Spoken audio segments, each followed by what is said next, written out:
Você já ouviu falar em alguém que diz que teve uma crise de pânico? Pois é, ter uma crise de pânico não necessariamente indica que a pessoa apresenta a síndrome do pânico. A síndrome do pânico é caracterizada por crises de ansiedade que elas vêm de repente, de forma repentina, e elas tendem a durar em torno de 10 minutos e podem vir acometindo de sintomas psicológicos e físicos.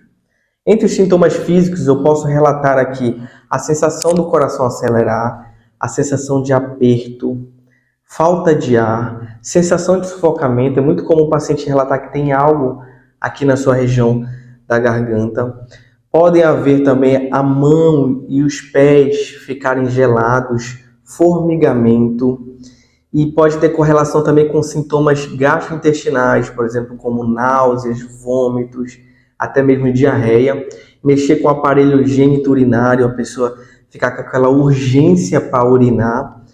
E sintomas psicológicos, vem a sensação da pessoa estar com medo de morrer, medo de passar mal, medo de infartar e muitas vezes acompanhado do medo de perder o controle, de enlouquecer. É muito comum acontecer sintomas psicológicos de medo no pânico. E isso vem acompanhado de um comportamento evitativo, ou seja, aquela pessoa começa a evitar situações que podem levar ela a apresentar crise ou dificultar ela receber ajuda durante a crise. Então ela começa a passar mal, por exemplo, ao saber que vai entrar num ônibus ou numa fila de banco ou em locais que tem muitas pessoas, em que é difícil ela conseguir fugir daquele ambiente. E isso pode caracterizar um sintoma, um quadro chamado agorafobia. Agorafobia que quer dizer o medo, não é o medo do público, é o medo de passar mal, de ter uma crise nesses ambientes. E o que é interessante na síndrome do pânico é que o diagnóstico ele é feito através da consulta, né? E avaliação psicológica pode ser necessária. E o interessante é que o tratamento ele é muito responsivo. A pessoa que apresenta sintomas de pânico, ela realiza o tratamento através de medicações e através da terapia. Mas o que acontece? O transtorno de pânico, em torno de 90% dos pacientes respondem muito bem ao tratamento e remitem à doença, ou seja, voltam ao normal. Então isso é um dado bem relevante. Qual outra doença, qual transtorno tem uma chance tão alta de remissão? Como é feito o tratamento? Primeiro, medidas ambientais.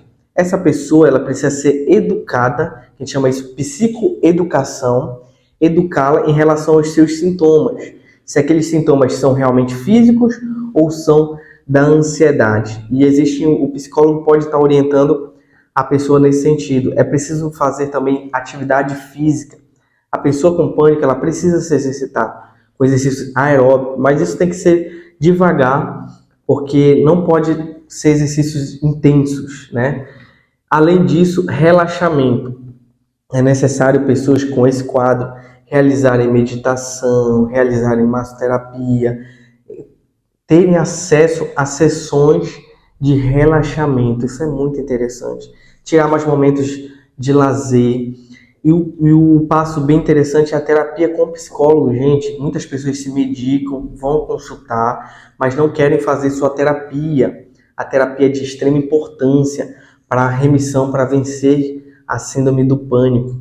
E o tratamento é feito com medicações também. Lembrando que as medicações utilizadas são os inibidores da recaptação de serotonina, e os seletivos e os não seletivos. Ou seja, eu posso usar todos os antidepressivos dependendo do perfil da pessoa, para auxiliar no tratamento. O que é um ponto-chave no tratamento da síndrome do pânico é o seguinte, que a pessoa, ela não pode, na verdade, no início do tratamento, ela não pode fazer alta dose do remédio, porque é muito comum uma reação paradoxal, ou seja, ela tomar a medicação e sentir aquela piora do quadro. Por isso que é interessante no pânico começar com doses menores e progredir mais lentamente do que as outras doenças. E no caso dessa doença, pode ser utilizado benzodiazepínico por curto período. Nada de ficar tomando clonazepam, alprazolam por período prolongado, não. Mas pode ser necessário por um curto período para sanar ali aquele momento de crise e auxiliar no começo do tratamento. Lembrando que pode ser utilizados benzodiazepínicos que agem mais rapidamente, como clonazepam e alprazolam, por exemplo.